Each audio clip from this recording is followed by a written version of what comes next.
Well, well, here we are. I want to congratulate you all for being on time. It is now 7:06. You have 8 hours and 54 minutes to think about what you've done, to ponder the error of your ways. Excuse me, I don't think we should be in here together. We should all be alone in nature to really connect with our souls and reach a higher moral understanding. I feel that nothing can befall me with which nature cannot repair. And you may not talk. Especially you, Twain. Just trying to keep it real. Before you leave, I want each of you to write a 1,000-word essay about why you're here and how society has affected your fate. And nothing too harsh, Twain. It is better to keep your mouth closed and let people think you are a fool than to open it and remove all doubt. Can mine be a list of ways to reach moral perfection, sir? Wow, that sounds about as interesting as watching a girl die of meningitis. Enough! Just write your essays. I'll be in the other room. I could not stop for death, but he kindly stopped for me. The carriage held but just us ourselves. You think it can be a little bit more disturbing? I can't hear your spectacular poem over the sound of your heart and love life decaying. So, are you two like friends? Like buddies? Steady coffee dates at Starbucks? Level with me, Frankie. Are you two co-authors? Shut up! You know, I totally don't believe in transcendentalism. Totally. Totally. I think we should just write our papers, work hard, and we'll reach our full potential and protect us from God's punishment. You and your piety. You think everyone should be fixed by rigid habits and temperance, and that should have the same crazy moral code. Just ignore him. He's just trying to keep it real. Ems, you couldn't ignore me if you tried. You know, Twain, you don't even count. I mean, if you disappeared forever, it wouldn't make any difference. You may as well not even exist in this school. I'm sorry, have you not read Tom Sawyer? The Adventures of Huckleberry Finn? The Prince and the Pauper? Please tell me you've at least heard of Pudd'nhead Wilson. You know what, I give up. I don't expect a person of reason to understand. Gee, I'm sure people hate you. Well, I just help them see how horribly flawed they are, so no, they don't really like me. Hey, little Miss Soul Searcher, Yes? do you like society? No way. Society is far more flawed than anyone realizes. I think hope lies in the individual. By trusting in myself, I can rise above the masses. Hope lies in the individual? Ha! Shut up, Dickinson. Make me. Let's just focus on why we're all here and write what we need to in order to get out. Okay, let's have story time.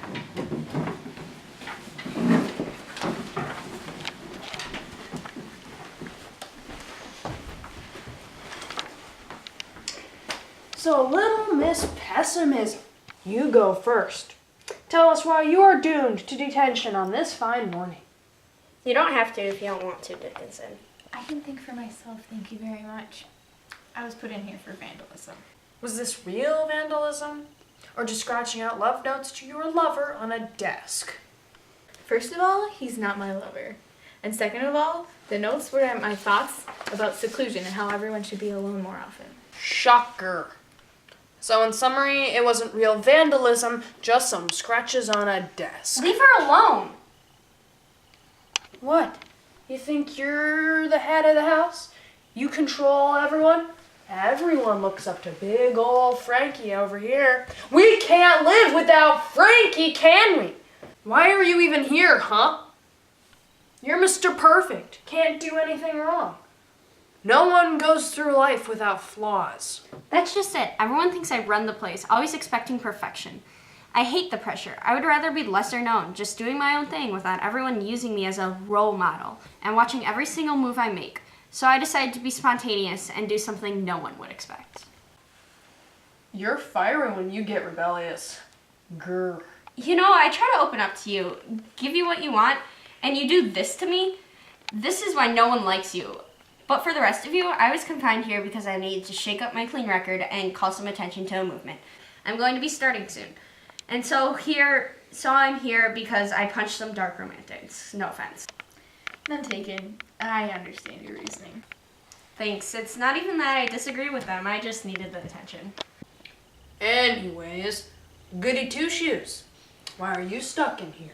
I mean, you're everyone's dream kid. How could you ever land yourself in a place so dismal and dead as detention?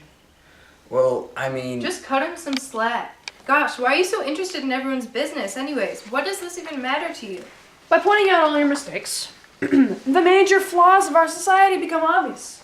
Plus, we're stuck in here with nothing else better to do, so why not talk it out? Play a little game of Authors Anonymous support group. we could write our papers like Vernon's told us to. Yeah, right. But seriously, Angel Child, why are you here? I tried to kill myself, okay? Why? You have it all going for you. Well, not quite. People at my church are starting to think I'm failing. So you're like Arnold connected to God? That's one way of saying it. I couldn't take the pressure of not feeling close with God. So why not go straight to hell, right? But why are you here? Shouldn't you be in some mental institution? Well, I just saw a flare gun in my locker and they assigned me to detention without even questioning what it was for. Wait, a flare gun? Are you serious? You know, I was just thinking, what's gonna happen to us when we get back on Monday? I think of you guys as my friends. It's gonna go back to the way it is. I'm gonna go back to my soul searching in nature. Ben is gonna continue with his journey to moral perfection.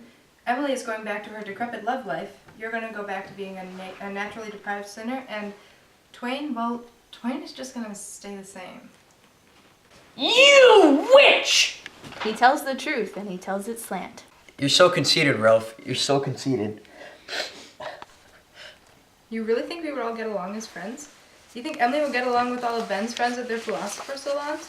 Or you think Twain's friends would allow you to join one of their societal discussions? Don't talk about my friends like that! Why? 'Cause I don't have any. Are we gonna end up alone? The way things are looking, I will. When you grow up and your heart dies, your mind takes over and all hopes and dreams get rid with guilt in pursuit of your inner vices. You know, I hate to get real here, but the fact of the matter is, we're all different.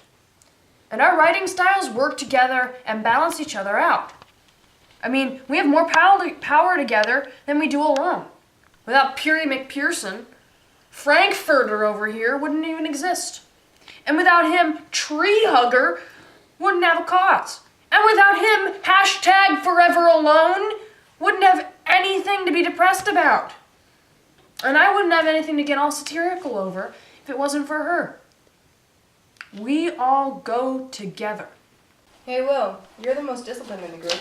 And since it wouldn't make any sense for us all to write papers, we all thought you could write a paper for all of us. Sure. Hey Twain, you want to join the philosophical discussion I have planned Monday at lunch? Oh, you guys, I think this calls for a group hug. Dear Principal Vernon, we accept the fact that we had to sacrifice our Saturdays for whatever we did wrong, but we think you're crazy making us write an essay telling you who we think we are. You see us as you want to see us. In the simplest terms, it is the most convenient definition. What we found is that each one of us is a Puritan, In an age of reason, philosoph. And a dark romantic. A transcendentalist. And a realist. Does that answer your question? Sincerely yours. The Author Club. Don't you forget about me.